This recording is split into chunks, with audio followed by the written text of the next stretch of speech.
Hello and welcome. Let's work through question 1 together. We're asked to evaluate this expression without a calculator. Notice the whole thing sits underneath a square root. By the order of operations, BODMAS, we deal with the division before the subtraction. So first, let's handle 1/3 divided by 1.5. 1.5 is the same as 3 over 2. And dividing by a fraction means multiplying by its reciprocal. We flip it over. So, 1/3 times 2/3. Multiply the tops. 1 times 2 is 2. Multiply the bottoms. 3 times 3 is 9. That gives 2/9.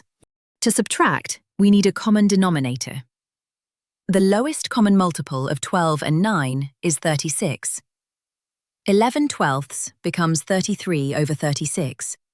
And 2/9 becomes 8 over 36. Subtracting the numerators, 33 minus 8 is 25. So we have the square root of 25 over 36. Finally, we can take the square root of the top and the bottom separately. The square root of 25 is 5, and the square root of 36 is 6. So the answer is 5/6. Well done. That's question 1 complete.